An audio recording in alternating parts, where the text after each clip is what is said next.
Hey everyone, Dr. Schmidt here, and let's take 5 to talk about dermabrasion. So, a lot of people want to know, what is dermabrasion? Well, abrasion is a scraping, okay? And derm refers to the skin. So basically, it's a technique that's used to scrape away the top layers of skin. Now, with microdermabrasion, we're really just polishing the skin. We're taking off some of the dead skin cells, and there is zero downtime associated with this. This is a non-surgical procedure generally performed in a spa or a med spa setting, usually by an esthetician. But there's really not any kind of rejuvenation effects because we're not actually injuring the skin. We're taking off just dead skin cells.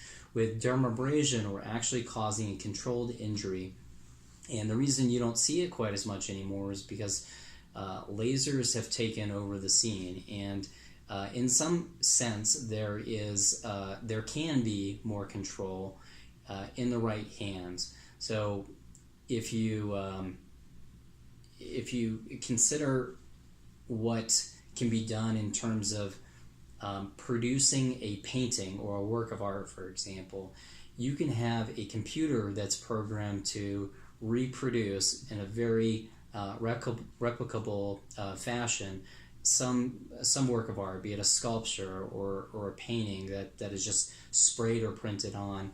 And in many instances, that can be considered, although the results may be more predictable, you may not get quite the level of results or artistry that you can get by handcrafting something.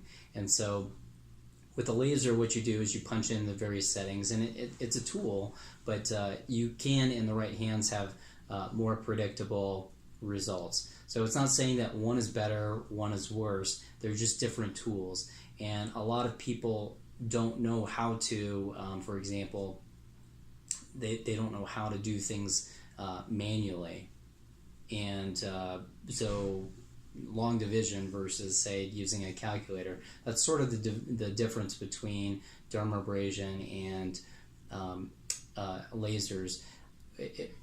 When you know how to do it properly, dermabrasion is a very, very effective tool. But again, what we're doing is we need to get deeper into the layers of the skin to where we're actually creating a controlled injury, and we're actually stimulating growth of new collagen and new elastin, which are two key ingredients to youthful skin.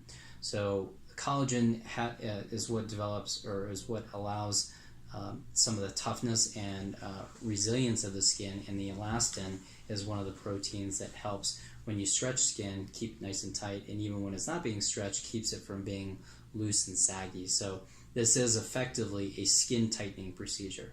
Now, that doesn't mean that it's going to, if you have jowls and you have sagging tissue, that doesn't, because we're only working on the skin, it doesn't address the connective tissue laxity and the deeper layers of the face. So it's not going to accomplish the same thing as doing a lifting type of procedure, such as a cheek lift or face lift or brow lift.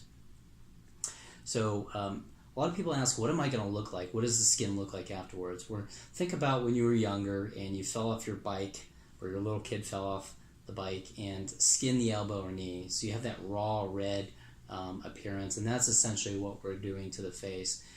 It doesn't look pretty initially, but it actually, for as bad as it looks in the very first days, heals up very quickly, and usually the skin has relined by the end of the first week, and you're looking pretty good. I know a lot of patients, when they're done with this type of procedure, and the immediate results, think, oh my gosh, you've ruined my face, but it does not. It actually heals remarkably quickly and produces excellent results. Because it does look so bad, people think, oh gosh, that must be terribly painful, but it's really not. People complain of a little bit of stinging up front, but as long as you keep it covered in the ointment or gel that we use, it actually does not require much in the way of pain control. And a lot of people do fine, mostly with over-the-counter pain medications, if they need that at all. Some people say, can you just, as far as anesthesia, could you just address this with a topical numbing cream? And because we're going into the deeper layers of the tissue, that may not be sufficient. So using actual injectable anesthetics and often in combination with an oral or IV sedation is going to keep you most comfortable. Because of the way that the skin recovers after this type of procedure, the skin actually regenerates from the hair follicles, and we have a lot more of those on our face than we do on other parts of the body.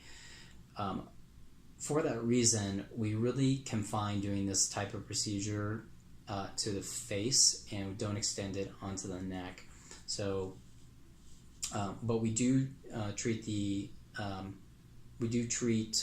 or at least for me, I tend to treat the forehead, the cheeks, the nose, and the chin areas. I don't typically do the lip and the periorbital or the eye areas with this, because those skin areas are a little bit more mobile, and it's just not quite as easy to treat those areas with the dermabrasion. So I generally treat those with a chemical peel. And unlike a chemical peel, after this type of procedure, once the dermabrasion is done, you don't get the flaking that you sometimes see with a lot of the chemical peels. The skin is removed, and along with that goes the pigment and any kind of precancers, or if we have scar tissue that's a little bit elevated, that goes away. And so once that skin's gone, the new skin grows back in, and you're straight away to the healing process. So that wraps up dermabrasion. So if you have any other questions, as always, please feel free to reach out for a consultation. We'd love to talk to you and give you more information. And until then, have a great day.